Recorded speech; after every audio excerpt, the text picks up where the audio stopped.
Welcome, wayward souls, to another exciting episode of Top Hats and Tombstones. I'm Cameron Holt. I'll be your GM for the evening. I think I said Dungeon Master last time. Ooh. I think I'm just the Game Master for this one. I'm joined, as always, by the positively charming Arcanarama crew. If you guys are here on Twitch, say hello in chat. We're in there too. And if you're watching on YouTube, subscribe and leave a comment, because I hear comments are the new likes. And you gotta be ahead of the times. Tell us how you think the zombie plague began. We rejoin our stalwart survivors in the courtyard of St. Haversham's Hospital in central Thistlewick. The memory of the horrors that unfolded in Thistlewick Square feel like a bad dream, nearly as distant as the glowing orange firelight that illuminates the fog between the city skylines. What are each of you thinking and feeling as your group steps through the gateway to St. Haversham's, having just knifed the Viscount and now stepping towards this hospital? I am still upset that my funeral home burned down, but I'm looking forward to looting this hospital of supplies to rebuild my funeral business. Possibly scalpels, surgical suture type stuff. Yeah, and it would seem based off of, what went down in the square, business is probably going to be booming soon. That's my hope, but man, I really need some supplies to make that happen. What about Nurse Blair? I'm running a list of things that would be useful here, so I'm thinking probably bandages are good. And I'm curious if I can get my hands on an amputation saw, just in case. Not really for amputations, but for killing, just in case. Possibly trying to find out if my father is here, or if he would be at home. I would say that you were aware that your father was one of the few doctors who was still on shift during the Luminar Festival. Okay. Most people clear out of the hospital and they have kind of a bare bones crew holding things down, and your father has always been a big proponent of the hospital is always open to those who need it.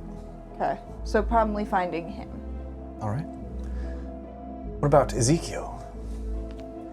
Very confused, very frazzled. No idea what's going on. That's about it. Adelia? Is it Adelia or Delia? It is Adelia. Okay, wonderful. Yeah. Well, that was weird. It was strange. Never seen that happen before. Whoops. Well, I'm sure it'll blow over in time, right? These things do. Excellent. As you all step through the heavy wooden double doors of the hospital, you're met with a dour, dimly lit waiting room. Faded and threadbare antique chairs with curved armrests and clawed feet are packed with the injured of Thistlewick, coughing and bleeding. The air is heavy with the weight of anticipation and worry, and each wheeze and cough is punctuated by the reluctant ticking of a grandfather clock stationed by the door to the back rooms. You can see the waiting room is bustling, so much so that Dr. Angus Blair is actually present and treating patients in the waiting room as like a makeshift emergency room. He's got like a little crash kit with him, and he's like tying up bandages and setting bones as you all step inside. Where's the supply closet? I would maybe hold off for just a moment. Oh. Everything seems normal here, just like standard fare. I mean, definitely not standard. You've never seen the waiting room this busy. There's a number of people who look like they've been maybe they were trampled. There's broken arms and legs.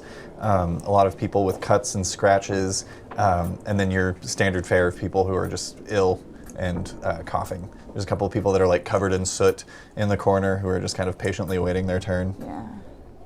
Is there anything so far that we've been able to glean about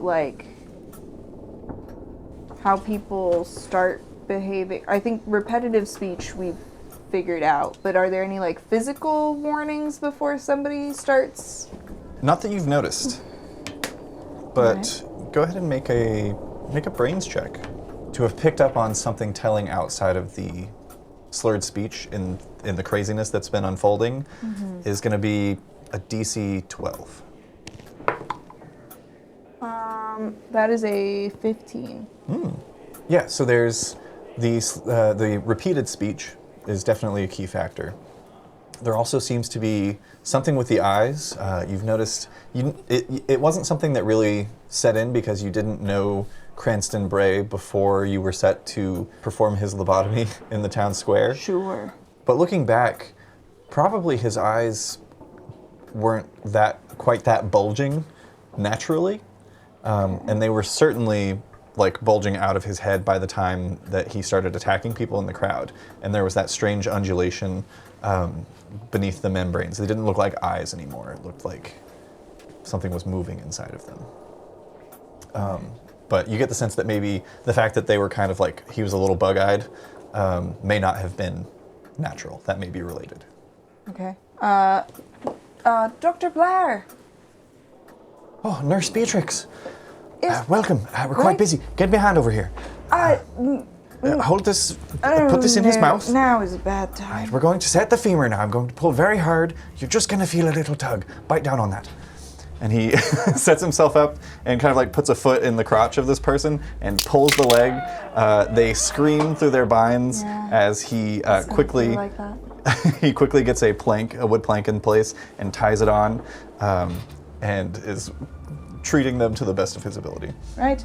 I know that you're quite busy, Dr. Blair, but I Right, think right. maybe it's imperative that we have a moment of discussion. I was just at the ground zero, we'll call it.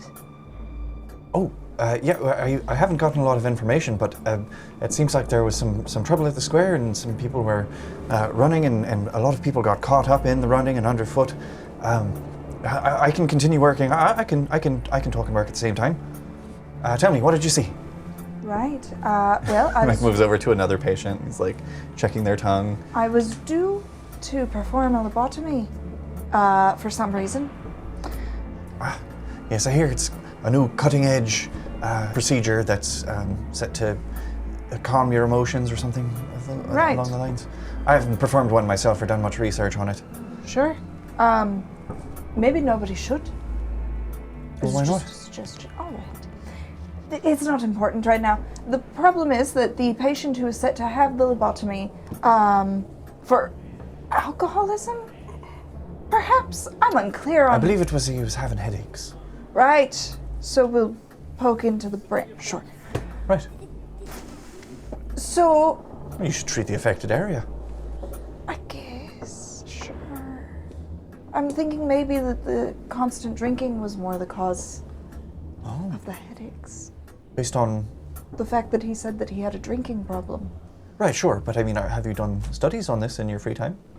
Drinking dehydrates you, Sure. and A prolonged amount if you're not also drinking water. Do you know that the patient was not drinking water at the same time? sure, I don't think anybody on this island drinks water. Tightly ties a bandage around the arm of this person and moves on to the next. Sometimes I ask people if they've had water, and they show me different varieties of beers that they've had. I hear there's a salted beer that they're selling now down at Tartberry Port. I've been meaning to get down there and try it. Right. That, or they tell me that they've never had anything to drink at all. So, I think that's kind of what we're working with here. I doubt he was drinking water. I doubt he was the one guy here who was just drinking a lot of water all the time, and also whiskey. You know what I mean? Sure. Anyway, he, before the lobotomy could be performed by one of the doctors who, of course, knows better than anybody else ever has. I don't even remember which one it was, if I'm being fully honest with you. Well, Dr. Bithers was set to perform it. Right, and then he didn't want to, I guess. He had other plans. Oh, I see. Well, you know, Luminara Festival. I guess I don't usually schedule things that I don't want to do, knowing that there are other events going on. Certainly. Anyway, he attacked the man in a frenzy and attacked another woman, and then the woman attacked somebody. Anyway, it's kind of been going in that direction. Some sort of contagious madness. Right, like rabies, perhaps. Perhaps. Where do you think he could have contracted such a disease? I don't know. The people here do all manner of things that I wouldn't advise medically. So he could have been making out with a squirrel, for all I'm... Potentially. I'm not acquainted with this Cranston. We've encountered slurred speech as a result, leading right before seeming madness and bulging eyes. Slurred speech, bulging eyes.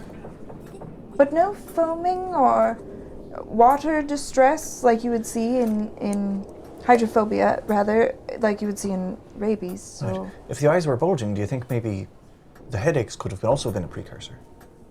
Well, they could have been, but... Cranston and Bray has been coming in over the past 5 or 6 days, every day, to have his headaches treated. He stopped coming the last couple of days. Because he'd scheduled the lobotomy. Right. When he scheduled the lobotomy, he also had said that the medications weren't working, which we were pumping him with enough laudanum that he should have been probably asleep most of the time. But... How much? well, a standard dose, and then double that. All right. As you're having this conversation, the door kicks open, and Dr. Bithers steps inside and quickly closes the door behind him and kind of like looks around the room at all of the people. There's monsters out there. We've got to lock this place down. And he reaches over and grabs the grandfather clock and starts like pulling it to lock the door. He's like, come on, help me. Starts dragging. One of the people in a chair nearby gets up and is like, all right, and walks over and starts helping him move it. Your father, Dr. Blair, sees all of this happening and stops what he's doing and approaches. What's the meaning of this? You can't close the hospital. We've still got patients to treat. There could still be patients coming in from the event. Dr. Bithers continues pulling the clock over. He's like, listen to me, Blair. Something is going on out there that is beyond anything that we can deal with. This is supernatural. And Dr. Blair kind of like raises an eyebrow. Right. Well, I was just conversing with my daughter, Nurse Blair, on the situation, and we think perhaps this could be incredibly medical. What would lead you to believe that anything about this is supernatural? And Dr. Bithers kind of like straightens up. Just a feeling, just a gut feeling. Lady Adelia! Oh, yeah. I'm so glad to see you safe. Are you? Okay, wonderful. Hey, yes. Yes. How are you? I'm in excellent health, yes. And how are you, Doctor? You seem to have an injury. Are you missing fingers? He's like, yes, just a bit of a run-in with some of those crazy folks that are just raising a ruckus out in the Bit streets. your fingers off. Just the middle ones, but on my cutting hand, no less. Oh no, we have lost an incredible surgeon. I can still work with these 3. Dr. Angus is like, I should take a look at that, and perhaps, you're going to need stitches for sure. There's a moment where you guys can see, like anybody looking at me can see, like considering just cutting off the whole hand. Did I hear them talk too about like the symptoms? Yeah, We I would weren't say, allowed to step out of the room, so. yeah, I'd say you guys have all been present for all of this. You kind of like stepped inside, asked about where supplies are, were told to wait, and have just been patiently waiting. Adelia's kind of like trying to like, she didn't want to be seen by Dr. Bithers, and she's like trying to distance herself from the whole situation, especially when he was like, oh, it's a supernatural event. She's like, oh, yeah, strange. What event are you talking about? It's fine. They said it's medical. They said it's science. Dr. Angus gets sidetracked and he's performing sutures on the fingers that were bitten off of Dr. Bithers' hand. Does anyone step in to stop the people who are starting to pile up chairs and furniture in front of the door?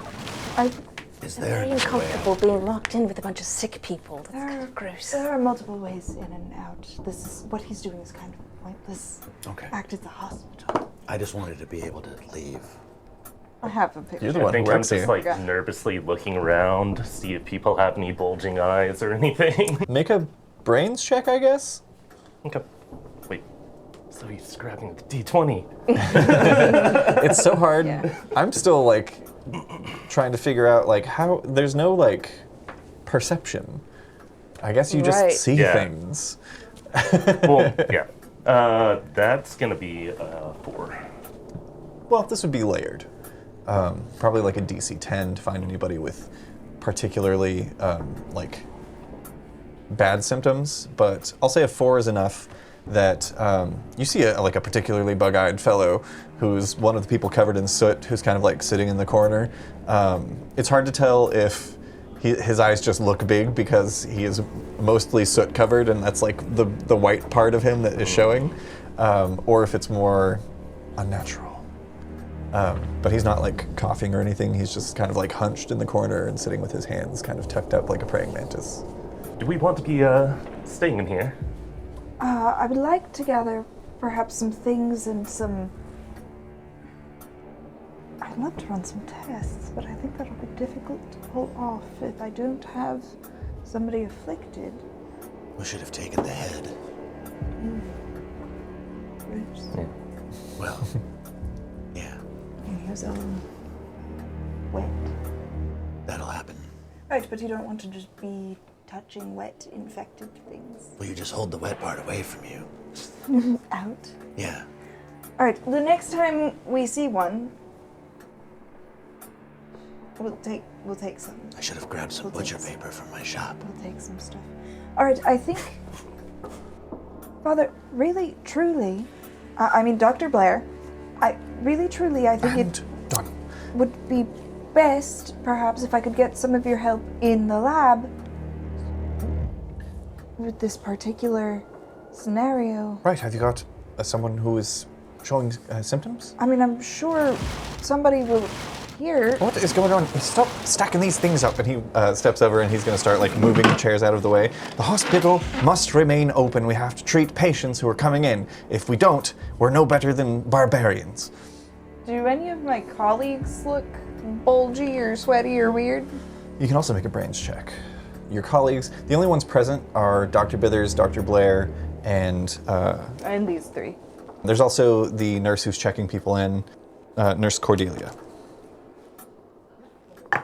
This is going to be a difficulty of 7. Oh, 15. Among your companions, no one seems to have any bulging eyes. Okay. No one is like wincing or rubbing their temples in such a way that would lead you to believe that they have a headache. And as far as you know, no one's speech is repetitive. Is there like a window or anything I can look out to see, like, are there people coming up to the hospital? There are no windows in the waiting room. However, as Dr. Angus walks over and is trying like moving chairs out of the way, and you see there's a number of people who kind of look concerned but confused, and they're not sure if they should be like helping him or helping Dr. Bithers. People are like, okay, we're stacking. Okay, we're no, taking wait, them we're down. not. Now they're just kind of like at a standstill, and he's like pulling a couple of chairs to get them out of the way, and there's a bang as the doors kind of shift forward, and then Who is it? and then continued bangs as you hear a voice from outside that calls, Come in. It's not safe out here. You have to let us in. We're not like the others. We're not like the others. they just keep like continuously banging. You hear a couple of other voices that chime in as they're just like words of desperation coming from outside. And Dr. Angus is like, well, we can't just leave them out there. And he's going to start pulling chairs away. Dr. Bithers steps up and grabs him by the collar and pulls him back and kind of like pushes him back a little bit. Dr. Bithers is a much, not like muscular, but he's a much larger, broader man than Dr. Blair, who is a little bit more slight and very like bookworm-esque.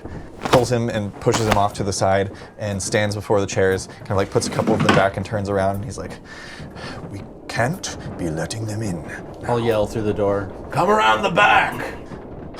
Shit.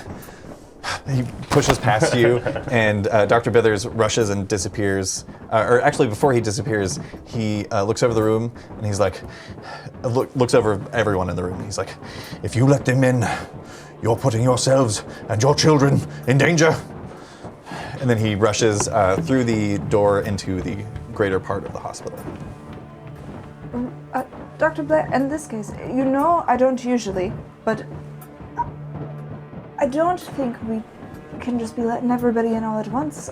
First of all, it's not a very big waiting room, and second of all, really, truly, whatever is going on here, people are reacting very volatilely. If this is rabies or something similar to it, you wouldn't let all those people into the waiting room at once. It's highly contagious.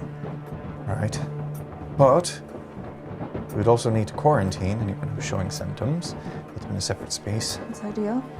Is there anywhere we could maybe talk to people from, tell them to go, stay in their homes, and lock their doors?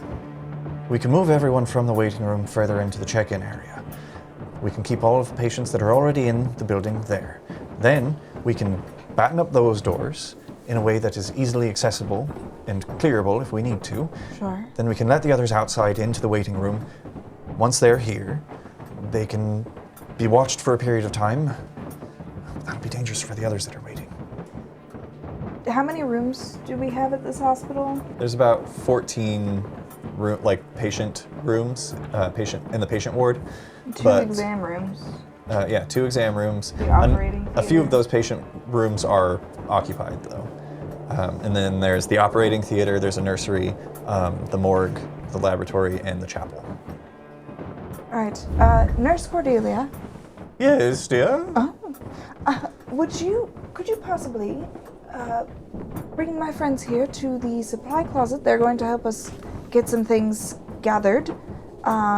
Certainly. We Actually, are running a bit low, but we spare can hands. get to the one that's through exam room 2. Sure. Follow me, dearies. She is very stout woman, wide of hip, kind of turns around and leads you guys from the waiting room through one of the 2 doorways that leads further in. You see that there's this little check-in room and there's a desk set up. And this is kind of like a preliminary examination space that she leads you in, takes you down these stairs, and through another doorway hangs a right into an examination room that we've all seen before. This is where we met Nurse Blair initially, Nurse Beatrix. There's a small corridor at the back of the room with 2 doors, each of which are medical storage, which she leads the 3 of you to. What is Beatrix up to as they're headed that direction? I would like to get a roster. I don't actually know what it's called, but like a roster of what rooms are already taken, what's available, and start putting patients who are already in the waiting room into rooms so that we can start moving people in from outside safely. Roll me a D100. We'll say this number halved or 20, whichever is higher, is how many people are currently in the waiting room. This is the only hospital on the island. It's packed. That is an 18? Okay, so there are 20 people here currently. Are any of them like families? For sure, yeah. Okay, so I'll put families in a room together. Now, real quick, roll me a D20. 4. 4? Nice. Only 4 of the rooms are taken. So there are 10 open rooms in the patient ward. Okay. I'm gonna start swiping supplies from the supply closet. Yeah, stepping into the supply closet are other friends with Nurse Cordelia. She leads you in, and Ezekiel, this is what you were looking for.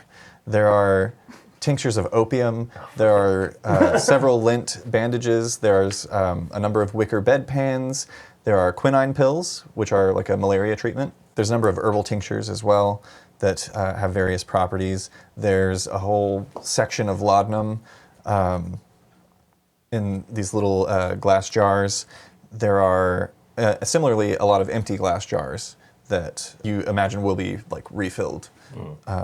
There's candle holders, there's a mortar and pestle, a number of brass syringes, some bone saws, some bleeding cupping sets for bloodletting, as well as surgical scissors, feeding tubes, tourniquets, and some apothecary jars. So there were surgical scissors? Mm-hmm. Is there any just like surgical, just other like scalpels and stuff like that in there? Or No, just the scissors. I guess I'll grab those for now. Oh, you said, did you say gauze? Yeah, there are some flint bandages. There's also a bone saw. Sorry, lint bandages. Sterilized cotton lint. Oh, but you said you wanted a bone saw. I mean, it was for you. So if you don't want a bone saw, don't take a bone saw. I mean, How can I put you in a bone saw today? Is anyone seeing us do this? Do I need to be sneaky or anything, or can I just start grabbing? No, Nurse Cordelia was told to bring you back here and that you were going to help grab supplies. And she's like, she brings you in. She's like, these are all a number of the medical supplies. We've got more sutures in the back that are near the patient ward. I'll go and retrieve those and meet you back in the waiting room.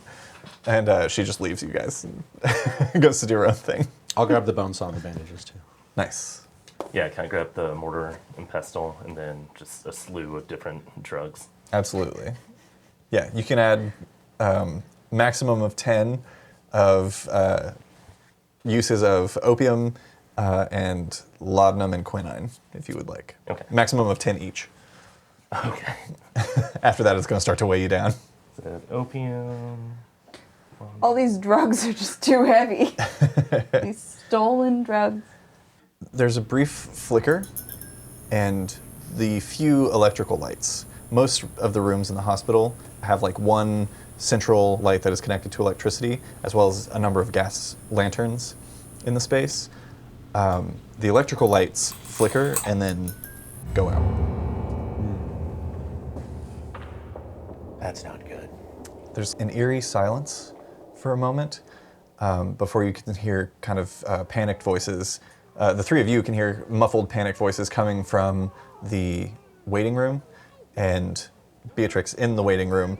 People are starting, like the lights go out, and it's like when you're like an elementary school child and the lights go out and for some reason people start screaming. It's kind of like that situation.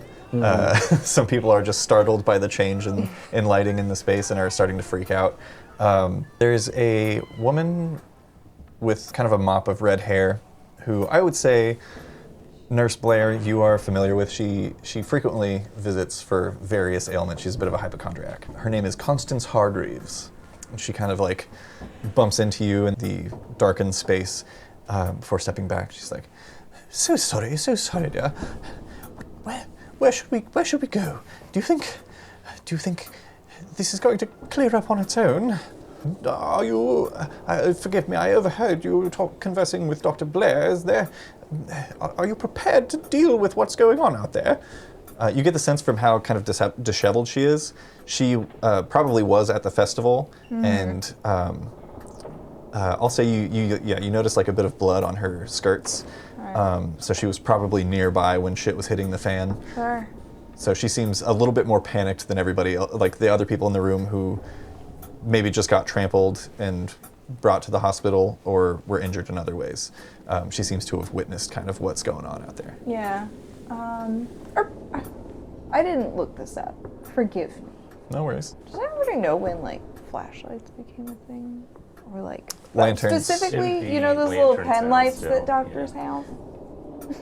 Yeah, you guys Probably wouldn't have not, those. right? No, it's like the electricity in this hospital is like, ooh, cutting edge hospital with electric lights. Most things are gas or lanterns. I will take her arm. Miss Hargreaves, surely we'll have all this under control in no time at all. Are you feeling all right? Something? Yes, well, I don't know. I'm feeling a sort of pain in the middle of my back, or maybe it's in my chest, or it might be. I think it might be my heart. It seems like it's my heart. It's right between the two, and I think that's where it's located. My hands feel cold. She like touches your face. Her hands are kind of cold, clammy. They're kind of always like that, though, aren't they, Constance? Sure. This is not the first time she's grabbed your face. No. I don't even flinch. I'm just like, yeah. Yeah. Wipe a little bit of like blood off. Ew. I think something is wrong. I think something is very wrong. Right, why don't you come with me to the exam room? I'm guessing probably, as discussed, other people have started being moved to rooms, right? Yes. Okay. Yes. Dr. Blair, your father, has taken over, taking people from the waiting room. He's still like very reluctant about having that front area closed off. Yeah. But for now, he's listening to, at least, where he wouldn't listen to Dr. Bethers, he's listening to you. And Nice. and is escorting patients to the patient ward. I am gonna take her to exam room 1. No. I'm gonna say he takes everybody with him in one group because there's no need to split up. He's just kind of like keeping eyes from the back and calling out directions to them. The three of you see as this group kind of passes by through the door of the exam room, which then opens as you enter exam room 2. Yeah. You see Nurse Beatrix as well as a red-haired woman who's clearly having a panic attack. I'm gonna reach for. I'm hoping that I would know where like gas lamps are or something. Yeah, there's lanterns all over the place. Okay, I'm going to. It's again, there are like gas lamps on the walls that are lighting the space. It's just much more thematic now. I'm gonna grab one and try to, if I can light it. Yeah, easy. There's matches in a drawer. I don't know how lamps work. Yeah, you pull open one drawer and there's like a bucket of leeches and you're like, oh right, kill is that one. You open the other drawer and there's like rows of matches and cigarettes. Are there any jars of? I'm gonna put those in my pocket just in case. And then The matches or the cigarettes or both? both. Okay. I'm trying to shine like the lantern light into her eyes so I can see to kind of like the back of the retina. I'm looking for signs of rain. Okay. That's what I think this is. Make another brains check. I'm going to tell you this is I'm skilled at medicine. nice, so you'll get +1 to this roll. That's part of the description. Skilled at. You choose a skill. Okay.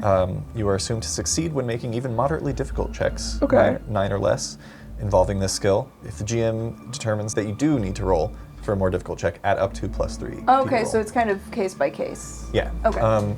In this particular instance, because you're still trying to figure out what exactly is going on, I'm going to call this difficulty of 10. But you can add 2 to this because you are. Okay. Your examination is kind of your whole bag. Was that plus my +1 for brains? In addition to, yes. Okay. Because you're an adult person. I'm a grown up.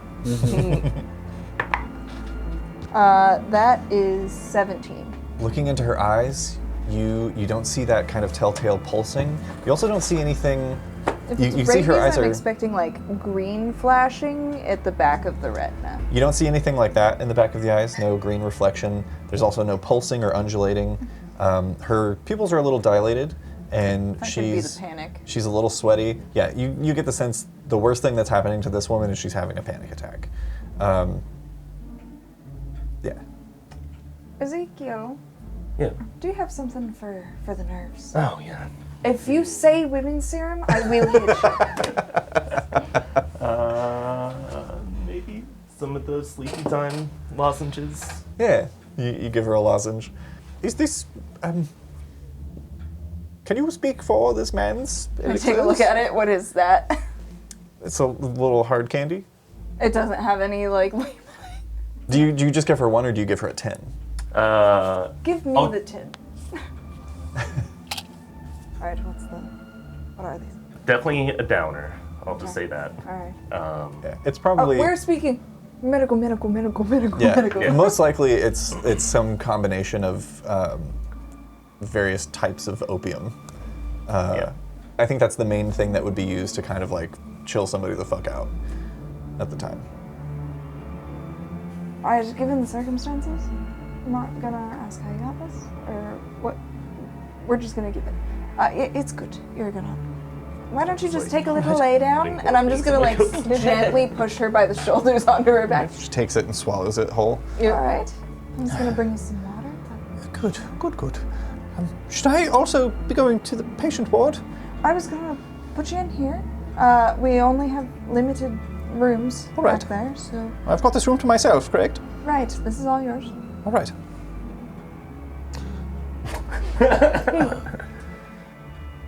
Should we go look at the back door and make sure that nothing gets in? I'm a little concerned about Dr. Bithers possibly making it harder for all of us to get around when we need to. Yeah, he doesn't seem to have the issue well in hand.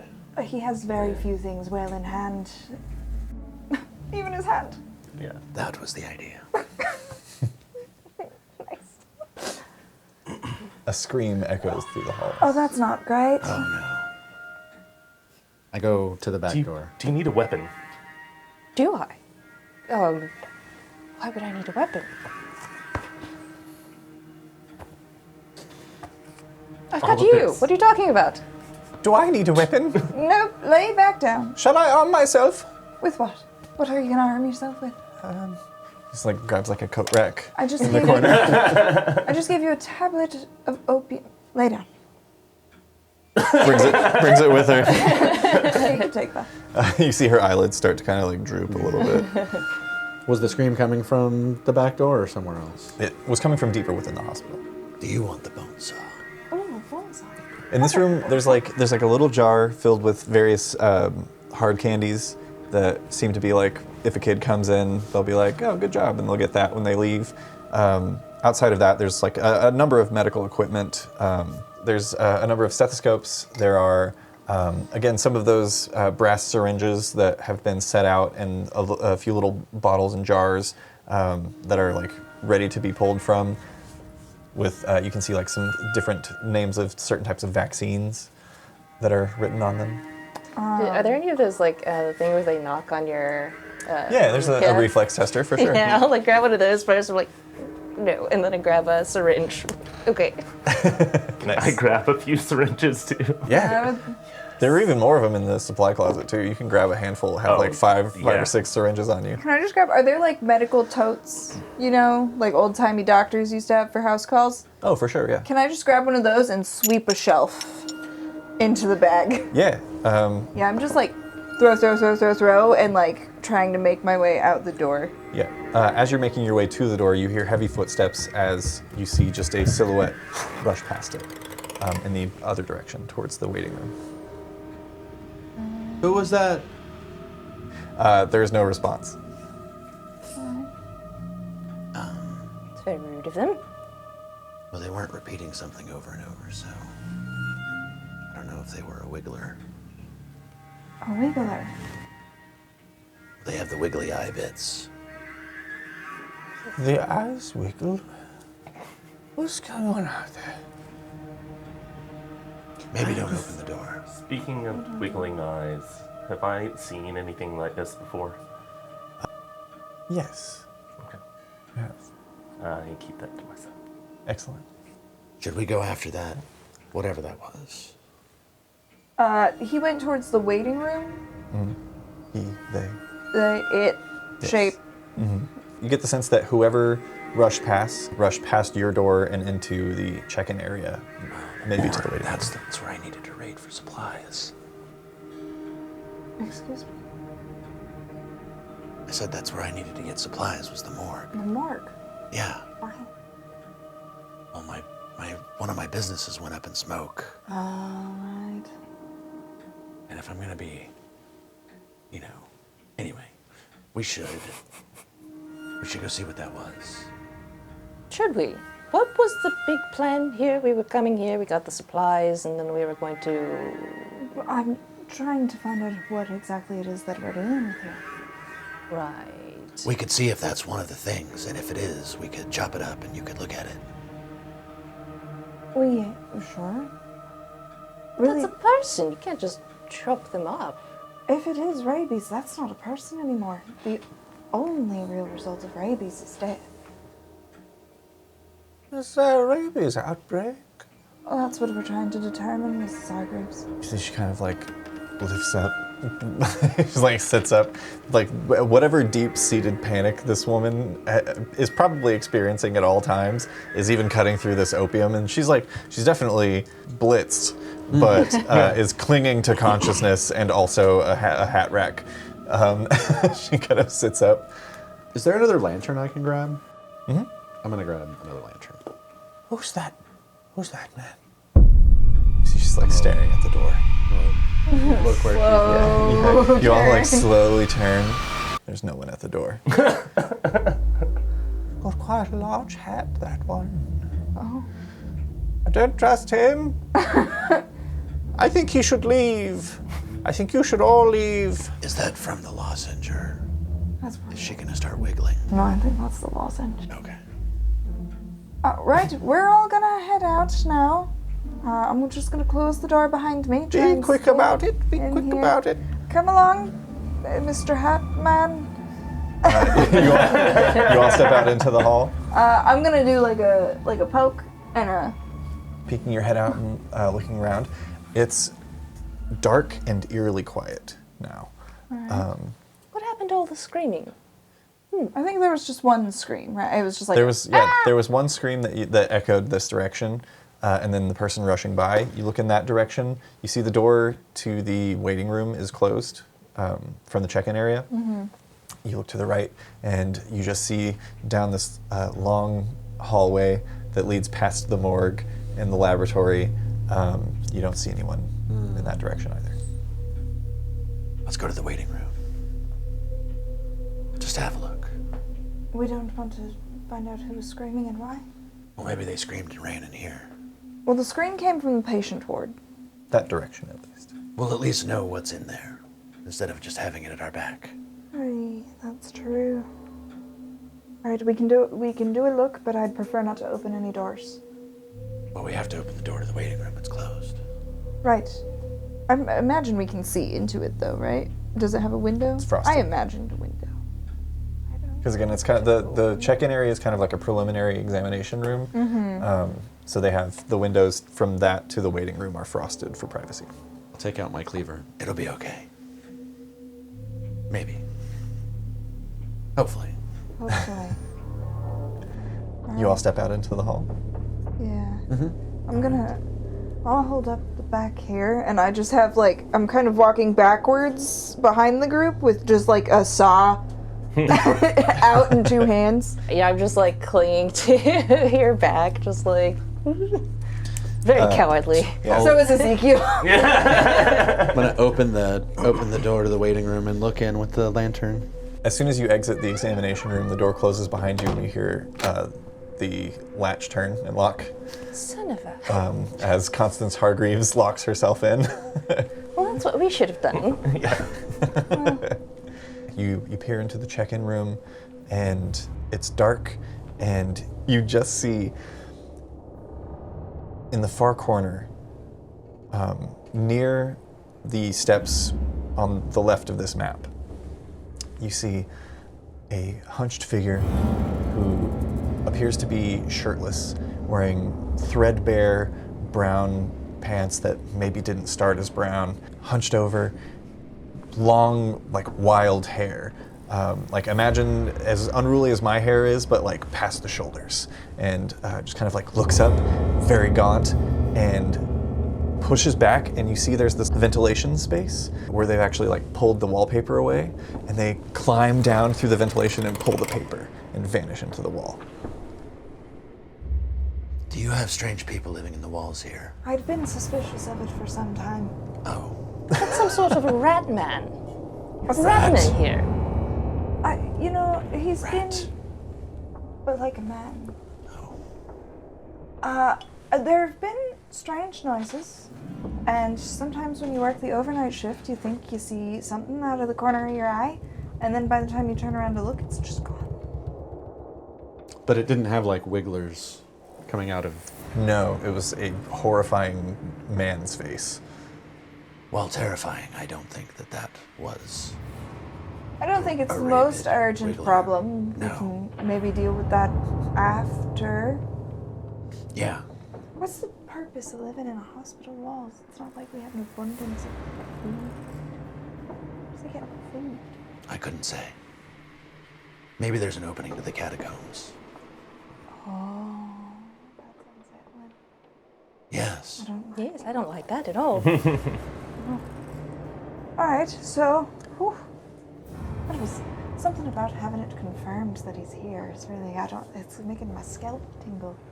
Well, maybe he's just shy. We don't know. There's Can't a judge low him. rumble Oh, goodness. as you kind of there's jingling of bottles on shelves as the walls themselves are kind of shaking a bit.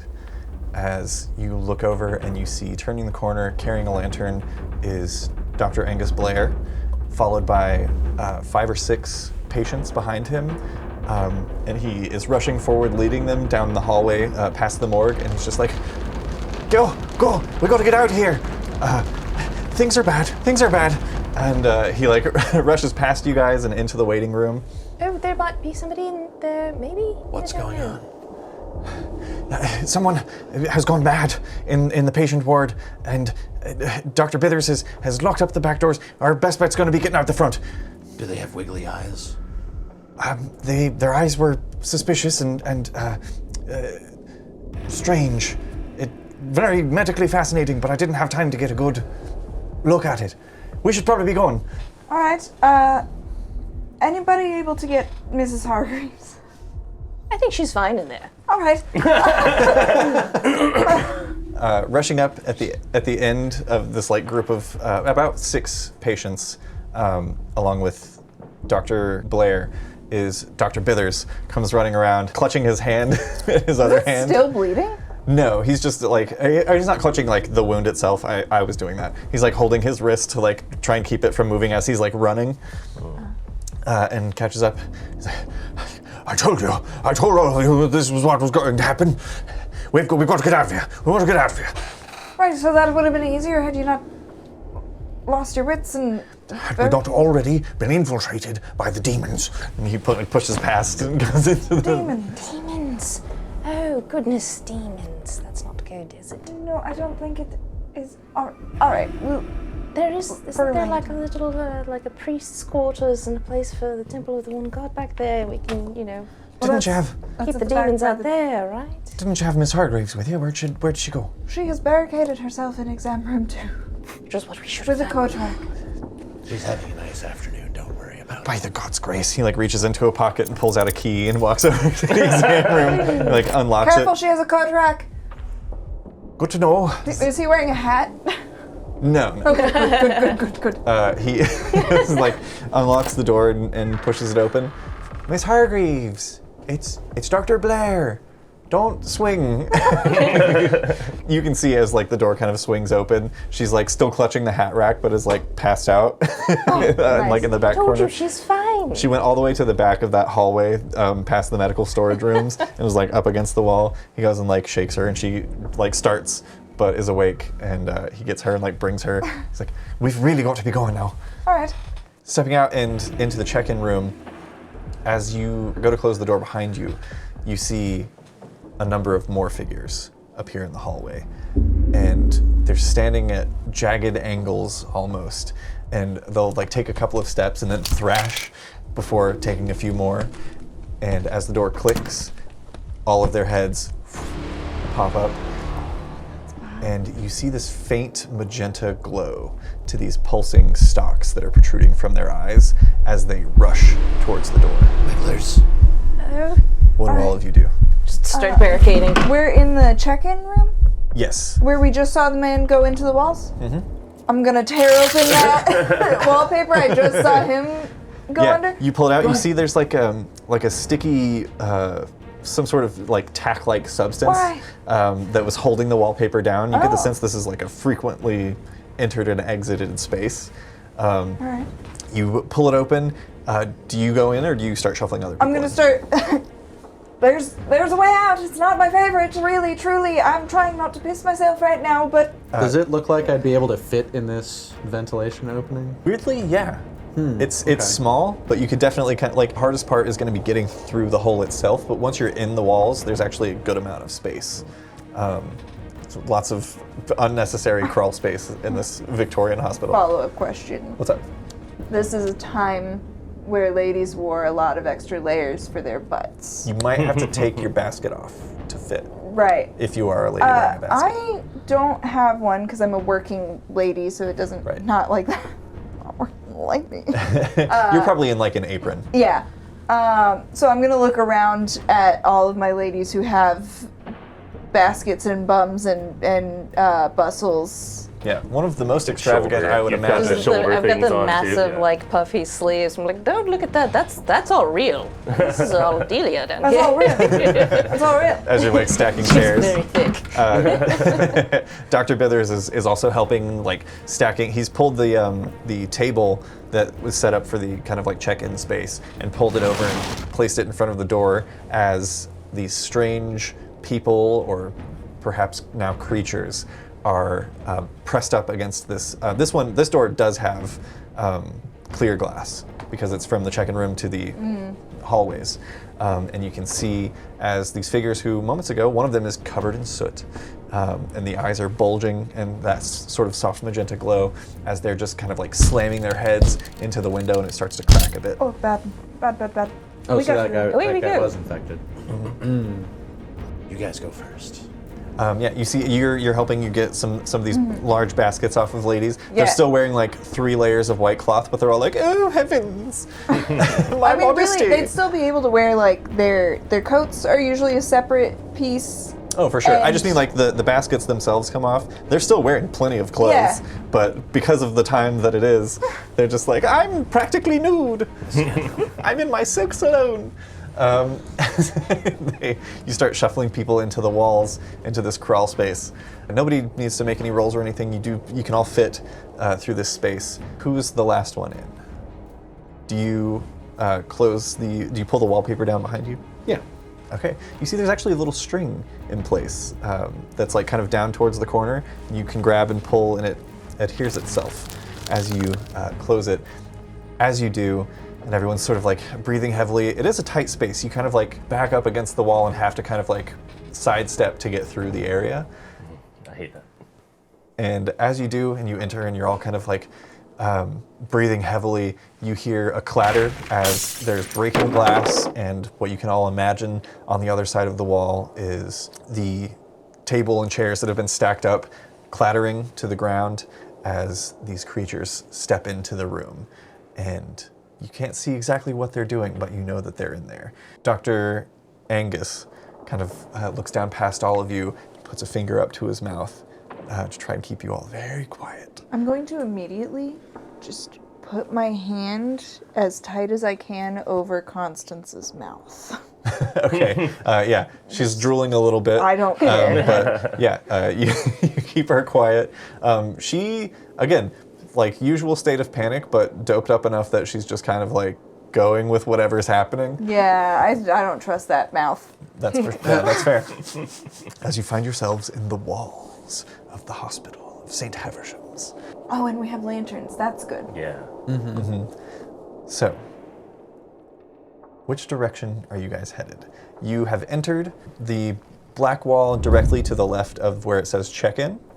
That's the wall that you are within. So you can either attempt to move down to the waiting room, or you can move up in the direction of exam room number 1. Can we tell where the most traveled path is? You get the sense that he travels through these walls in all directions. Okay. I think head towards the back of the hospital. Okay. We might be able to get into the chapel or the priest quarters. There's likely not to be anybody there. And that's why we can exorcise the demons. Perfect. Yes, perhaps they cannot step foot within the chapel of the one god. Yes, That sounds right. yes, the one god's light will protect us. You're a medical doctor. Yes. All right. That's why we trust him, right? And as you guys We trust him. as you guys begin making your way up through the wall, and then there's that sharp left turn where you have to kind of move around and maneuver yourselves. Eventually, you reach an area where there's these sort of beams of light coming through. And Nurse Blair, out of curiosity and being the furthest ahead, you kind of like peer through. You see there's these 2 like perfectly shaped little eye holes that have been cut out. There's actually like a slat. I'm gonna change my fear on this shit. There's a slat that was closed but seems to have kind of like hung back a bit on its hinge, and that's what's letting the light in. As you kind of like pull it and look out, you see that there are eyes painted on the slat. And looking out, you're looking at the operating theater. And from the position of the painting of St. Haversham that's on the back of the audience wall, kind of like looking through the eyes of the painting. Why? Why? As you look in, It's a peculiar kink. Oof. you see Ew, I don't want it to be that. You see, in the cold, sterile operating theater, there are blood-stained surgical tools that are scattered haphazardly. There appears to have been a surgery taking place moments prior. But you can smell this metallic scent of blood mixed with various chemicals that fills the space and covers a lot of the surgical steel surfaces. You also see a trail that leads from the operating table, a trail of blood that just sort of smears along the ground and to the door, which is open on its hinge. Love the implications of that. I think in the interest of keeping people calm, can I cover the... Yeah, you can close the slat. I'm gonna close the slat and There's like try a little, to... there's even a little like makeshift latch that seems to be made from various like twist ties from bread loaves. Alright, looking for... Just the operating room. All right. Continuing on through the walls, it opens up a bit behind the operating theater, and there's some room for you guys to kind of like stand and stretch out. There are still these wood beams, seem to be like support beams in the space that you all know from the exterior of the hospital that this is like the tallest portion leading to the chapel where there's like a tower. So there's a space where it starts to kind of get narrower and curve that you can see is sort of the back of that chapel of the one god. Or you can continue along the perimeter of the operating theater, and that will take you towards the patient ward. I don't think we should go to the patient ward. That's where problems started. Right. Yeah, the chapel The sounds chapel? good. In this open space, Dr. Bithers kind of like has positioned himself so that he's kind of like at the head of the pack now. Less in a sense of like, I will lead you to safety, and more of like, let me out first, let me out first. As you head forward, and there's this split where the wall kind of curves in one direction. There's another little slat, and Dr. Bithers is like, what on earth is this? So like opens it up and looks through. Someone's been in here. Someone's been watching us through the paintings. Can you believe? Heavens. Many of the staff, including myself, have tried to tell you that it seems like somebody's living in the walls. And you said, no, that's not happening. I assumed it was a spirit of some sort that was haunting the hospital. Someone from perhaps the plague days. Right, so instead of checking, you just... Well, why would I need to check? Because maybe, what if it was a person watching us through the walls? Well, I could never get proper clearance to hold a seance within the hospital because it's always operating, so... But, well, I guess now we know. Perhaps he's working in tandem with the spirit. Perhaps it's a spirit haunting our walls. Why would a spirit haunting the walls need to be able to look at you through paintings? Perhaps he died in here. And can't see through walls, I don't know. So ghosts can't go, spirits can't go through walls? I'm not That's certain. what I've always heard. Well, they can walk through them, yes. But if he sticks his head out, it might be suspicious. I can't believe I ever did business with this man. Even I'm starting to question you a little bit, Dr. Bithers. I don't know what you all mean. Is it safe out there? Seems safe, yes. I don't see any figures. Exit quietly, Dr. Bithers. Right, sure. We should look for an exit. He's like pushing on different parts of the wall. How do each of you, if you attempt to find an exit, how do you go about doing so? I'll tell my cat. Find us a way out. Make a charm check. I'm going to say the difficulty on this is going to be 15 because cats notoriously are not easy to train. It's not gonna be great. Cats notoriously don't speak English. How about a 3? 3. The cat, the nameless cat, who has one job, looks up at you and he's like, It's fair, it's not your job. Not a shop. It's just like a matter of like sliding hands along walls and just trying to see if there's anything that like moves. Yeah, make a brawn check. Whew. Not Adelia's strong suit. I'll say this is a difficulty of 8. Gotta explode twice. Oh, I did explode. Hey! First explosion! And a 1, so that's a 5. Okay. Well, luckily you don't like punch a hole through the wall or anything. But you also Imagine Adelia being like super strong. you Kool-Aid man to all the safety. Oh yes. Yes, the Pilates are really working. Hey, that's a great shirt. A Victorian woman breaking out of the walls saying, "Oh yes." For the teapot. Yeah. Little musical notes next to the words. None of the areas that you can reach give. You said that when we were going through other rooms, there were slivers of light. There was that one specific sliver of light that was coming through the slat that hadn't been closed all the way. Are there any others like that? Can I look around? Make a flight check, as this is your attempt at getting out of this area. Okay. What is the difficulty? Just a 5. 6! Nurse Blair, you make your way and kind of like, you have to like shift around Dr. Bithers, who's just like, "Oh, heavens, heavens." I step on his foot a little bit. Yeah, make a fight check. 3. He also rolled a 3. You go to step on his foot, but he's like scurrying to scrabble and not be like pressed up against you that it's hard to like actually get his foot because he's so frantic. But you push past him and you get to a space where it's very obvious now that you're kind of looking at it. You guys have lanterns in here so you can't see.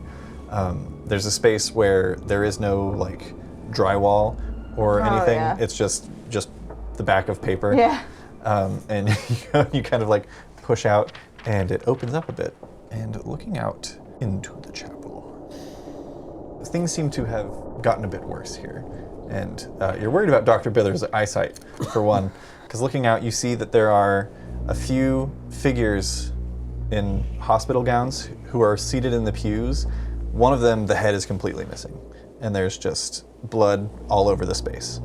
None of them appear to be moving, but also none of them appear to be living. As it's this eerie scene looking out, there's just a soft moonlight coming through and painting the space through the stained glass windows that face the northern side of the building. Paints this red and gold over these bodies seated in this chapel of the Forsaken. Can I dim my lantern? Yes, you would have the know-how to do this, and I know how to do this. You blow your lantern out, and you pull the wick out a bit, and you actually cut it to split it in half, and light both halves, and it's a dimmer output.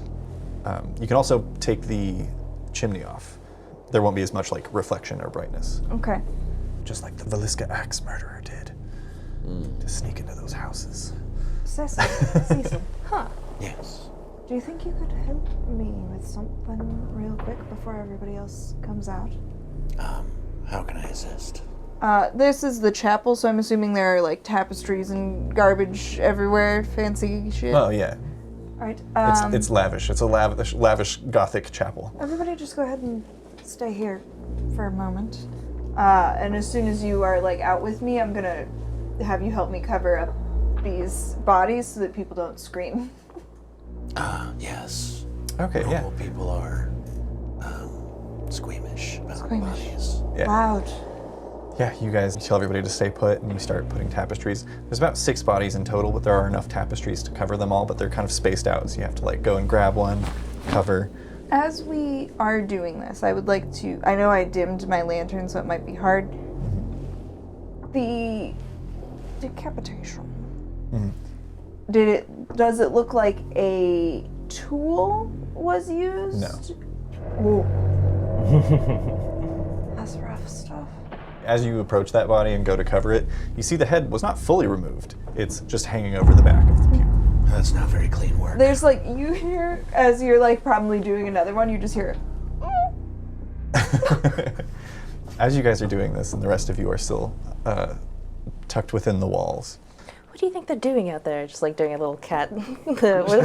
Just like, it's taking a while. I'm not really sure. I'm also filling up a syringe. Oh, I thought you were just like No, I'm injecting just her like- with something. All right. I don't know. Here, try this. I'm working on a new concoction. I do fill up syringe with equal parts opium, laudanum, and malaria treatment. Has everything. Oh, yeah. Excellent. Take this. Like, take it? No.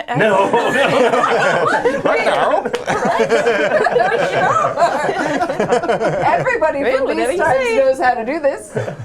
I like take out my chatelaine thing that's just got tons of chains on it and just hook it to that. Just drop it back down. The doors can't. Last case scenario.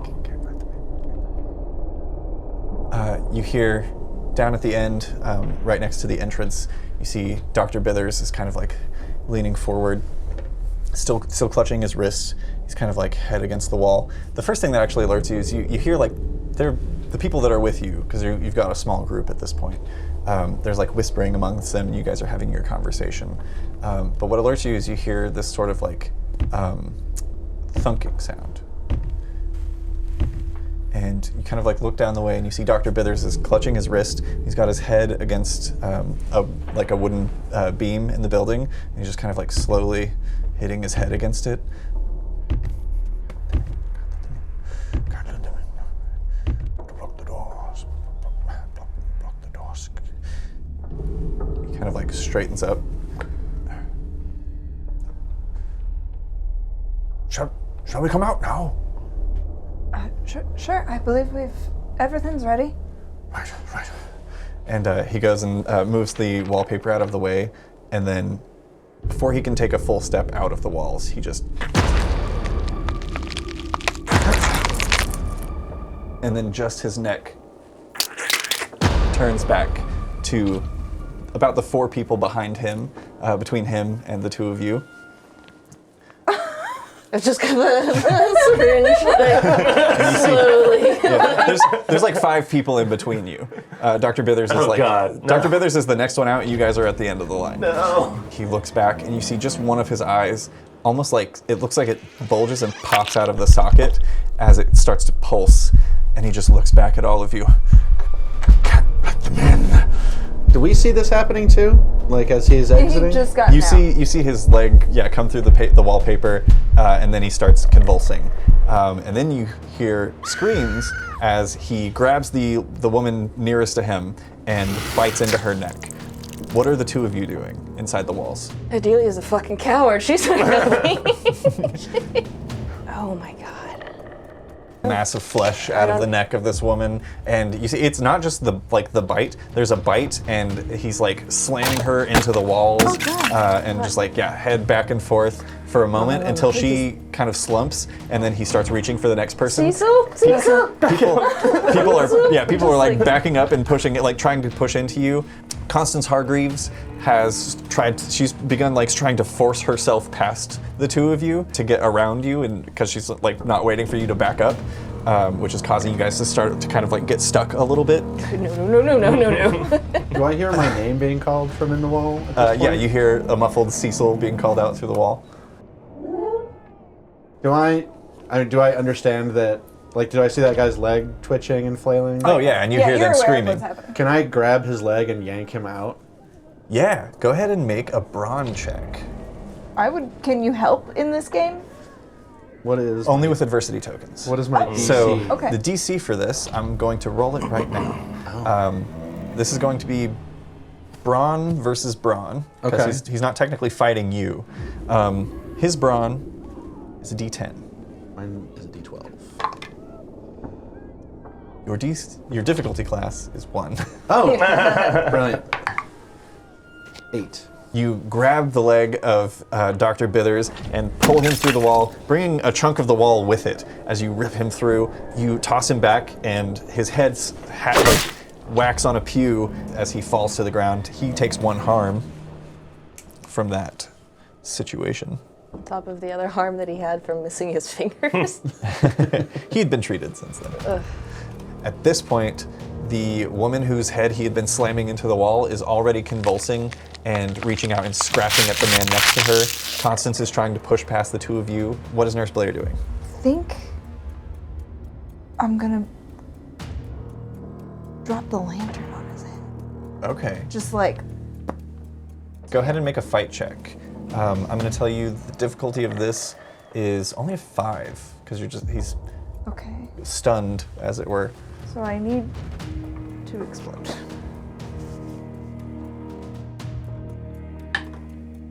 Okay, that's a 3, but can I use my 2 adversity too? You can, and succeed. Whee! Yeah, you drop your lantern, the oil spills out onto him and catches it's lit. flame. There's this horrible screech as he just is writhing on the floor, and he takes another harm from that, for sure, because he's on fire. 2 of you in the walls. Just had to Google, is laudanum flammable? Is it? That's good to know. Probably, it's alcohol-based. Dissolved in ethanol.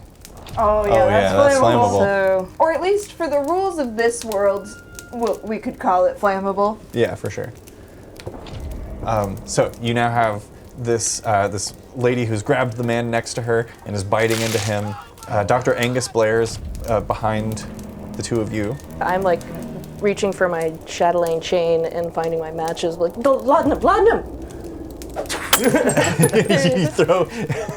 Go ahead and make make a fight check. This is gonna about be to burn this hospital down. feels so familiar for some reason. Weirdly enough. Go ahead and make a fight check. This is going to If be. your father dies in this one too. Spoilers. This is going to be a difficulty of only 5 again, because they're not far from you. It's more a matter of getting the glass to break. 9. Absolutely. You toss the laudanum, it shatters and spreads across them. You go to light your matches. Go ahead and Aren't make. they in your way? Yeah. Okay. Go back. I don't want to get bit. We're not thinking rationally. Yeah.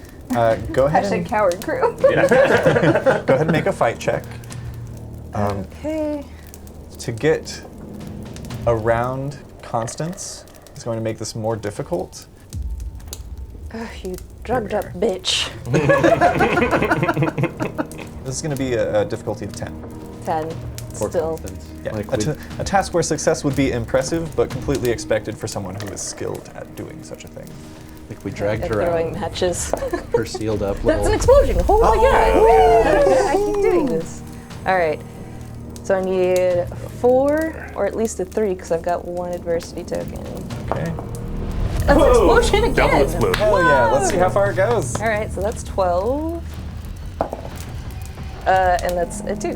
So that's 14. 14. Hell yeah. The 10 was difficulty the, was 10, so yeah, exceeded by 4. You lift her. Shove her head down. I'm gonna say beating it by 4, you succeed and inflict a harm on the person who is now in flames within the walls. Bad As idea. We made a mistake. Back up. this happens, Dr. Angus is like, "Ah, shite, I gotta get to my daughter. And he starts slamming himself into the wall. Okay. I'm gonna make a you can brawn probably get check. As stated before, he's not the brawniest man. Oh, this is no. a D6 for him. So this is going to be a difficulty of 8. He will have to explode.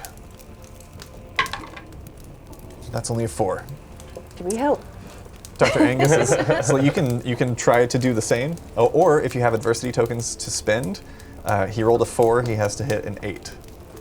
I failed a check earlier, didn't I? Oh, I failed to talk my cat into finding us a way out. That's true. Yeah, I forgot. Didn't you fail a check as well?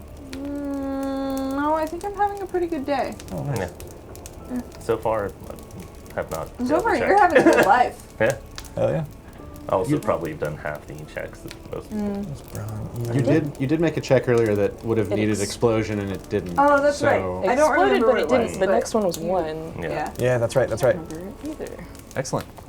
Queen of Cups. Well, it's still only 2. That I wouldn't be able to help with. Okay. So, Over there with like a pair of keys, just like trying to chip away. so Dr. Blair, that's gotten us through everyone so far. That's going to bring us back to those 2 in the chapel. Dr. Bithers is still thrashing and now is on fire. What are the two of you doing? Actually, I'm going to have him go first. Oh, bad. He is going to lift himself up off of the ground and is going to swing a flaming arm at whoever is closest. I'm going to do our favorite thing. I'm going to roll a d4. On a 1 or 2, he'll go for Nurse Blair. On a 3 or 4, he'll go for Cecil. That's a 1. Oh. So he's going You'll to... learn about the 1, 2, 3, 4 method is that it's always me. I'll start Even if using... I'm not in the running. I'll start using the Tray of Fate for it so people can see how my dice just want me to attack you. Excellent. So, Dr. Bithers. Can I hold up the bone saw as like a block? I mean, we'll see what happens. Okay. First, we're going to make our rolls. Dr. Bithers is going to make a fight check and set the DC. This is a DC 11. How do you attempt to resist as he lunges at you? I think I just lay down and die. Tell me what action you take, because if you try to just like muscle through it, that would be like brawn. If you try to like dodge out of the way, that would be flight. I'd be hard pressed to find a way that you could try and brains yourself out of this, but if you're feeling clever. I do have a clever kind of ruse. We were pulling down tapestries and stuff to cover up the bodies. Could I throw one over him? I like that. Thank you. Go ahead and make a brains check. Again, the difficulty is 11. That is a 14. Hell yeah. You throw a tapestry over him as he rushes at you, and there's like a momentary dousing of the flames, which then begin to kind of lick up at the bottom and catch the tapestry on fire as well. But for now, he can't like scratch or bite you because he's covered in tapestry. What are the two of you doing? I'll take a whack at his head with my meat tenderizer. Hell yeah, go ahead and make a fight check. Okay. This is going to be against his brawn, which is a d10. This is going to be a difficulty of 7. 19. Hell yeah. That was great. Inflicting exactly the amount of harm that you needed to finish off Dr. Bithers. Can I see fire and hear commotion happening in the wall? You cannot see fire yet. Actually, no, I would say... Or like smoke? Yeah, I would say that you smell smoke, but also Dr. Bithers is on fire right next to you. But you do see flickering light coming from where the wallpaper was pulled back. I'm gonna go to like the midpoint of where I think like people are. I'm gonna try and punch a hole through the wall. Hell yeah, make a either fight or brawn check. I'll let you pick. I'm gonna go with brawn because I'm decent at it. Okay, I'll say this is again a difficulty of 8. Same thing I gave for your father. Okay. No, it's a 5. Okay, yeah, you punch into the wall and it hurts. It hurts real bad. We spent money on nothing in this hospital except the walls, apparently. Judgment. Meanwhile, inside the wall, You got that saw. what are the two of you I up did. to? Constance. Constance is continuing to try and push past you. I'm gonna roll a flight check for Constance, and I'm gonna say on a difficulty of 8, she'll be able to push past you. If she misses that by at least 4, then she's going to become lodged. Constance's flight, however, is a D8. Wow. She's skilled at running from things. She just can't outrun the demons. That explodes! Hey! Whoa. 10. Yeah, Wow. she slips past you and disappears into the into the walls. She's gonna be in there with that other guy forever. They're gonna start a Told you family. we should have left her in the exam room. Anyways, how many people are in between us and the flaming zombies? Now it is just the one man. Just there's- one guy. Yeah, the flaming zombie is a woman who is now still like grabbing at this man who's like as soon as Constance is gone, he fills that space and is trying to get like muscle past you guys. Okay, I'm taking that syringe that you had filled with stuff and trying to like stab her in the head with it. Stab her past him. Excellent. Go ahead and make a fight check. This is going to be a difficulty of 8. If you fail by 4 or more, you might hit the guy in front of you. Well, have to worry about the zombie, I guess. Hey, that's a good way to go out. At least you won't have malaria. That's a 3. Sort of not hitting him, I would have to spend these 2, and it wouldn't really do much more. Oh, man. Sorry. Oh, God.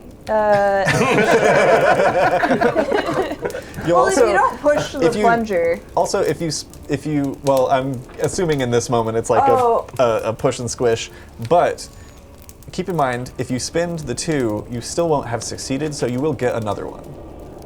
So you'll still have 1 adversity token for failing the trial. You just won't true, so it's be 2. dosing a Okay. man. Can I add an adversity token to help? Her, No, even because though this is a snap decision. Okay. All right, I will spend these then. Ooh, a Knight of Swords. Lovely. You reach across and you miss as she kind of like thrashes back, and you can see now her eyes are starting to bulge and her hair is catching fire. It's beginning to spread to the walls with like that, like the backlight of being a flame and then also having like the pulsing, undulating eyes. It is a horrifying thing to experience as she is like pushing through and clawing at the walls, and the man in front of her, she's going to attempt to bite him. I like how you're calling her a demon even though you're the one that caught her on fire. This is a difficulty of 2 that he has to resist. I'm going to go ahead and say that he's definitely trying to flee, so this will be a flight check for him, which is not his strong suit, unfortunately. That is a 2. Meets it, beats it. Okay. Oh, He pulls away and doesn't get bitten. He doesn't get past you guys. That was just his attempt at resisting being attacked.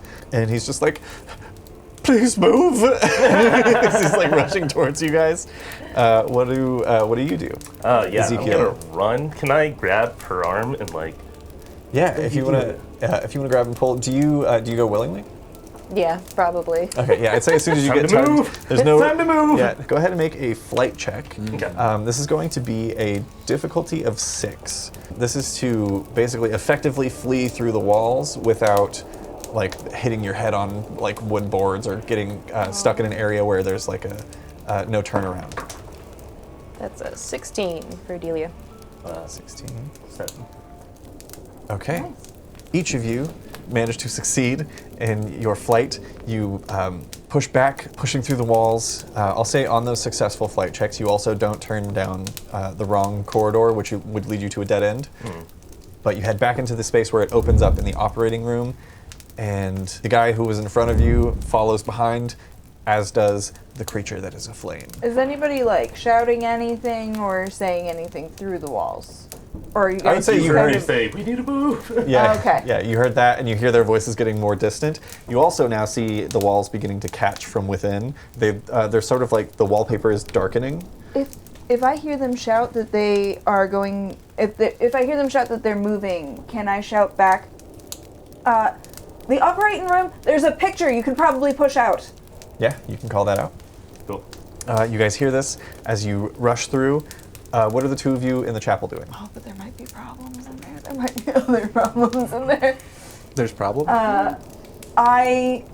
If I can hear the people in the wall moving, we'll meet you in the operating room and try to convince Cecil to come with me.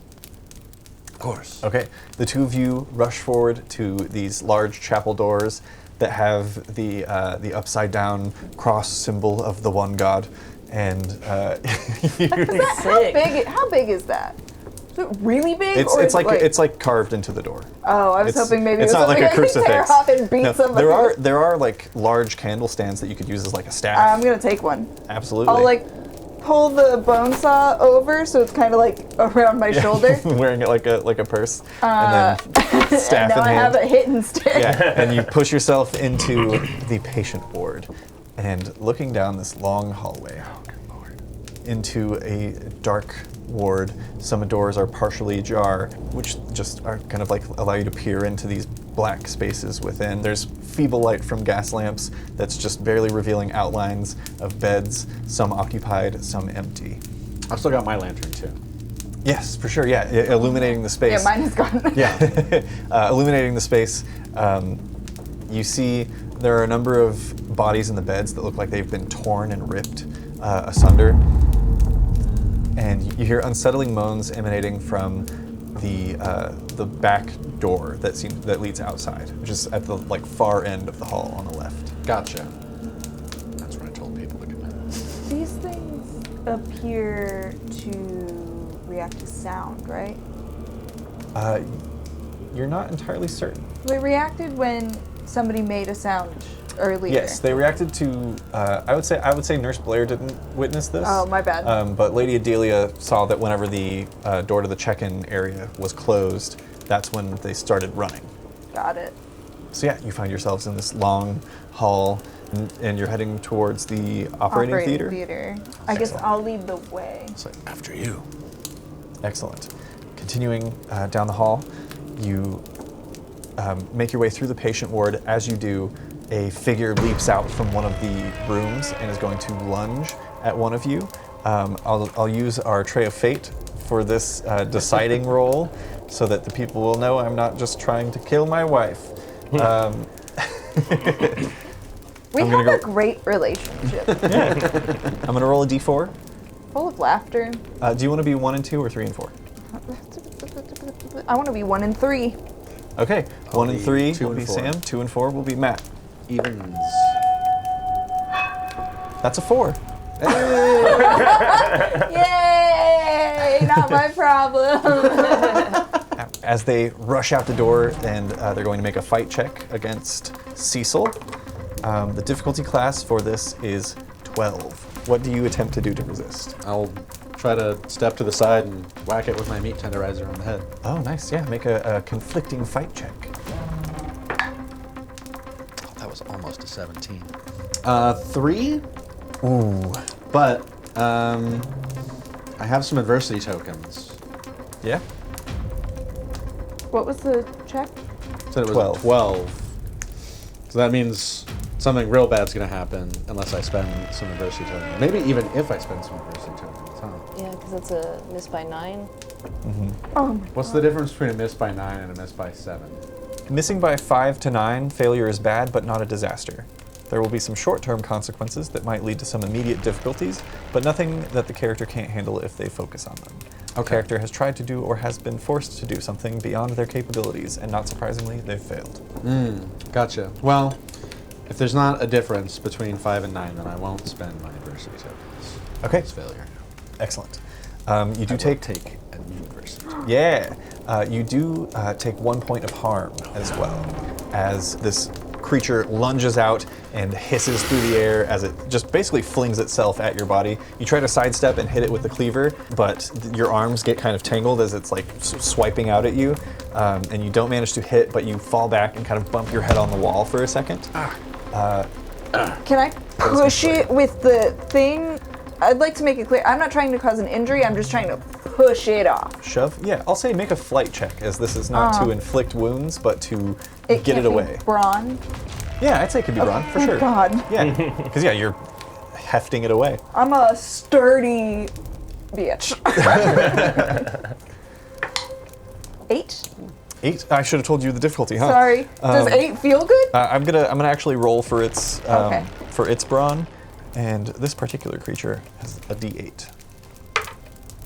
Only a 6. So yeah, you managed to shove it back. With the You actually, candles. we'll say on that roll, you shove it back into the room and grab the door and close it, and you hear clattering as it is like slamming itself against the door, but it doesn't seem to know how to open it. Nice. The two of you continue Love on. that. We're gonna cut back over. Injured head. Yeah, can I heft him up? Yeah, you help Cecil up. And the two of you continue around the corner. You head through the doorway that leads into the lab. We'll get to that in a second. But first, the two of you clambering through, the three of you, I should say, clambering through the walls. Also probably the doctor. Oh yeah, there's 5 of you technically, including Constance. Yeah. You see that Constance, who shoved past you, is also at that space where she heard you call out about the looking slat, and she's like trying to like shoulder herself up against it, but is not very strong. The doctor is going to get there as well. Dr. Angus gets there and kind of like motions the two of you over, and he's like, all right, all together on the 3. Making this a planned action rather than a snap decision to try and burst through the wall. So if anybody wants to, anybody in the scene wants to add adversity tokens to this roll, you are more than welcome. This is going to be a brawn check, difficulty of 6 to break through the wall. Difficulty is much lower since there are multiple people attempting it together. Whoever would like to do the roll. I mean, I have the worst brawn. It's a D4. Mine's D6. That's I have high, no but- tokens either. Oh shit. Well, no, it's I can use it. Yeah, it's a planned action, so you can Yeah. use anyone's tokens. So you should definitely roll it. Okay. I said difficulty of 6, right? Yeah. Sure. I'm saying it now. I may have said 8. I'm going to say 6. 4. No, I only have the one adversity token. Okay. Yeah, you slam up against the wall, and you're as you're doing this, you kind of like look over and you see as the figure. Oh yeah. Aw. There you go. Okay. Let's see what I get. 3 of Pentacles. Coming around the corner out from the chapel wall area is the burning figure who steps out into the space, and you see that as they step out, you're not sure if it's because of the being on fire or what, but they don't immediately rush towards all of you. They like step out and are kind of like whipping their head around through the air and like swiping their arms, but they don't rush you yet.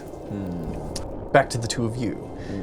You burst through the door into the laboratory. Stepping in, you see there are shattered vials and broken glassware that hint at some sort of ruckus occurring in this room.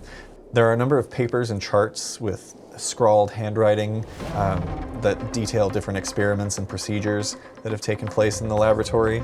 And there's also that trail of blood from the operation theater that continues into this space and to the right, where there's another storage closet. And it kind of like goes under that door. But not in here. Not in this room immediately. Okay, no. that seems at least positive. Yeah, on your right, there's a doorway that leads into the operating theater. All right. I don't think we're going to be able to do a lot of experiments here. No, probably not. I will focus on grabbing things from this room after we've guaranteed lives. Can I look into the operating room? Yeah. Is there anybody? Peering in, it looks exactly as it did before. It's empty. There's blood and medical implements all over the place. Not great. Can I close the door to the lab from the patient room? Yeah, for sure. Yeah, you close the door to the patient ward. You guys step into the operating theater. You see what was taking place here. There's a severed leg in a bucket next to the gurney. And you hear thumping of bodies slamming into a wall behind the painting. Directly in front of you is the gurney and all of the implements and instruments. There's a few steps that lead to this sort of slight stadium seating that's got like 3 rows of seats where medical students from the university can come in and watch procedures and things. And then the painting of Saint Haversham, who again is kind of like very shoulders back, chest out, and like looking down over a very angular nose, a very bald eagle of a man depicted on the wall. And you see his eyes are glowing with red light. Oh. All right, help me get this wall down. All right. Once again, this is going to be considered a planned action because all of you are attempting to bust this wall down. Whoever would like to make the brawn check may do so. Still going to be a difficulty of 6. I have a D12 for Braun. Can I roll it? Take it. Go at it. Please. 10. Hell yeah. I got him. I'm going to have you actually describe the scene of what it looks like as you rush up and how you get the wall open. Yeah, so I'm just gonna like grab it by the frame and start to rip it off the wall. And yeah, this painting was like fastened to the wall, and as you grab it and just like heft and pull, there's a little meow from your apron as you rip it off the wall, and probably the 4 of you just kind of like tumble out and find yourselves in this operating room, seeing for the first time the grim scene of the blood trail that leads out the door. Also, as that tear happens, the burning infected figure kind of like perks up and starts rushing in that direction. I'm gonna get ready with the candlestick to push her back in. Okay. Yeah, go ahead and make another brawn check. The DC for this is going to be 4. Can I help to Oh, like? I shove? am cool under pressure, so I can take half of my die on a split decision. Yeah. Oh, yeah. So 5, Uh, which I still don't think succeeds. no, I rolled a 4. Oh, That does whee! succeed. You wait as everyone pours out. You see your father still intact, thankfully, and you push the body of this nameless citizen back into the walls. Sorry, citizen. And they are flung backwards and also hit their head on the wall, which catches fire as well. Make a quick brains check as well. I'm going to tell you the difficulty for this is going to be 10. 19. Nice, rolling hot over there today. You see, as the figure is pushed back and hits the wall, you get the sense that probably their hearing is a lot of what they rely on. You see, as the figure hits its head, it steps forward, and it also begins to motion its head forward as if it's smelling, trying to sniff the air. But they're being a flame, there's no air to take in. You get the sense that the sound of the raging fire around the head is keeping them from being able to tell where your sounds are coming from. You take a quick note of this as the rest of you flee through the operating theater. All right. Bursting out the door into the lab, you again see all of these busted equipment. There was definitely a fight of some sort in this room, and there's that trail of blood that leads into the closet. To your left is the door to the patient ward. Which way do you guys head? Our best bet out. Oh, I'm sorry. There's actually 2 more doors directly ahead that lead out to the hallway between the lab and the morgue. In that direction, there was a bunch that broke into the check-in room that we escaped earlier. Right. The patient ward. There's a way out Out to back, the patient yeah. ward. Well, he blocked those. No. Dr. Bitch Ass. Dr. Dr. Bithers. Bitchas, yes, I believe that's what his name is. Well, we can unblock What about it. They're blocked from they're blocked from the inside, so I mean we can unblock them to get out. That's true. It'll just take a second, and there's some problems on the way. Do you think? We can deal with them. We can do it. Right. I believe you. I think they mostly. If we go out through the lab, we can cut through the morgue and hang a left, and that should get us straight on to the exit in the back. Oh, yeah. Sure. Maybe I can have a look in the morgue real quick for professional reasons. If you're going to do that, I'm going to pop into the nursery and see if there are any babies that we can save. Oh, No. shit, babies. I've got to check the nursery. I'll go to the nursery with. Yeah. I'll go If first. We, go, we can slip through the morgue. Babies cry a lot too. It seems that they mostly can hear and smell you. I think there's something impaired on their eyes. Worst case scenario, can I pass out some herbal tinctures? Are both fake and mostly made of alcohol. Yeah. So I'm going to slip a little piece of bandage into each bottle of tincture and hand everybody a match. If things really hit the fucking fan, light more this fires. and Right. set them on fire. Yes. One match? A Malonian cocktail. You don't have others. I've got my own, and I've just got like a little I tin of them. Just I won't give you any. I'll give 2 to everybody else. Dr. Angus kind of goes up to the door after you've discussed this with everyone. He looks at you and he's like, All right, we know that there are some in the check-in area, so nobody make a sound and nobody make a smell. he peeks out the door. I'll look down. I'll look down at my cat. Plug up your butt. I'll make the quiet motion to my cat. And he quietly makes his way out into the hallway, and it's just a short, basically 5 It's like foot. a hop. Yeah, it's basically 5 feet across. Actually, probably even less than that. It's a Victorian hospital, so it's very just wide enough for a gurney to be pulled through if necessary.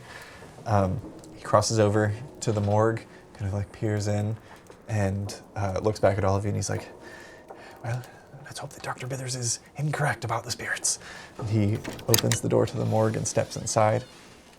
Yeah. My hope is that these doors would be closed because you would leave them closed all the time. Right. Right. Unless there was a body being dropped off. Hopefully not. Chances are 50-50. You all enter the morgue. I like it that we somehow managed to go into almost every room in this hospital. Right? We've been picking bad. So it's basically a game of Clue. We've got the candlestick. We just need to find the revolver. You see that there are a number of bodies, or rather, there are 2 bodies set out on gurneys, each covered with cloth, as they were not being attended to at the time. I'm just gonna take a peek under there. Yeah, you take a peek under. You don't recognize either of them. Needs work done. Yeah, these are both probably would have been brought to you on the morrow. There are also lockers along the left wall that have the little pull-out tables where more bodies are stored. In addition to, on the right side, there's a number of jugs of formaldehyde, and there are sutures, and... I'm taking the sutures. Yeah, absolutely. Dr. Angus cuts across. I would like to grab some formaldehyde. For sure, yeah. It's flammable. Dr. Angus cuts across the morgue and goes to the door on the far side. He's gonna like peek out into that hallway, I'm gonna back him up with my big stick. Looking in, it's very quiet, and he makes his way into that little liminal space, the hallway that to your left is the patient ward and the exit, and straight ahead is the nursery. He's gonna poke his head in the nursery. Once this space would have been filled with laughter of children and the occasional crying of babies. It's like, I say nursery, it's kind of like the pediatrics space. There's not, it's a Victorian hospital, they don't really have like a NICU or anything like that. Right. Mostly like mining accidents and things like that. Yeah. Mostly like for the children. Yeah, they'll treat the children who work at the factories in this space. But now it echoes with eerie silence. There are abandoned cribs that line the room that are draped with tattered blankets, a few broken baby dolls with their glass eyes staring vacantly. He kind of like looks in and looks around the space and notices that one of the back windows has been like lifted and not closed all the way. And he kind of like takes it in and turns to you and he's like, I was treating a few sootlings. It seems like maybe they caught wind of what was going on and hoofed it out the window. Well, that's good at least. Right. They know how to be scarce. Of course, I trust them to take care of their own as well. And slowly closes that door. You guys reconvene in the hallway, exiting the morgue with all of the supplies that you're going to bring with you. Is there anything that either of you wanted to grab in the morgue? I'm good. Excellent. Heading down through the hallway, you re-enter the patient ward. You can still hear the banging of the one creature that's within that patient room that you closed the door of. Given what I learned about these creatures, can I check and see if any others have, like, gotten there following the noise? Or do they seem to be aware of each other? I like that. You guys very like quietly let yourselves in, keeping the door open behind you. You peer around the corner and you hear the banging of the one from the inside of the room. You also see that there are 2 more that are just kind of like slamming themselves into the door from the outside. They've just created like a feedback loop. I'm gonna do the... Excellent. I'm gonna have all of you guys make a flight check. My best check. I'm going to say that this is only a difficulty of 4. Okay. And this is to quietly tread straight ahead to the door and exit, which you can see. You get the sense that Dr. Bithers must have started barricading the chapel exit, because this one, there's like a chair in front of the door, but that's it. Either that or shit hit the fan before he could get very far. So, everybody go ahead and make your flight checks. It's a 9 for Adelia. Keep in mind your adversity tokens if you have them. Mine is I floating. can spend 1 and get you to 4. Okay. Should you hold on to it for now, just in case? 15. Should I? 15. I'll roll 2. We'll see. Okay. Okay. So, are we the only 2 that failed? Did you both succeed? We yeah. succeeded. So I can That was spend. true. This is a planned action as well. I can can spend 2 for myself, and I can spend 1, which counts double for you due to my loyal thing. So that gets you to 4. Nice. Excellent. Wonderful. So, as you guys are stepping out, you give everyone the stay quiet. The two of you quickly tiptoe over to the door. We'll say, Ezekiel, you lift up the chair and very quietly place it back down and slowly open the door.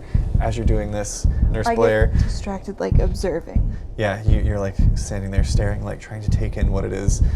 They're fascinating, as morbid as it is, studying them. Yeah. Do you ever, you're searching for something? I look up a lot of medical stuff now. So, but you sometimes see something and it gives you that kind of gut drop, and you're like, bad. And as you're having that moment, you don't notice that the tip of your candle holder, the plate that sort of holds the wax, has come unscrewed with as many times as you've been battering people, and it begins to slip as if it's going to fall. But Cecil, just in time, you catch it before it hits the ground. Look, it's just a soft, which doesn't even ring out over the banging of these bodies against the door. And the two of you quietly make your way to the door as well, followed by Angus and the man whose name we do not know. Maybe we'll find out. As you all make it out to the back of the hospital doors and into the alleyway behind St. Haversham's, we will find out next week where exactly our survivors are headed next. Stay rude. Stay rude. Stay tuned. Stay rude. Stay rude. Stay rude. What's up, buttholes? What's up, Stay buttholes? rude. Stay wiggly. Stay wiggly, our little worms. Thank you so much for watching.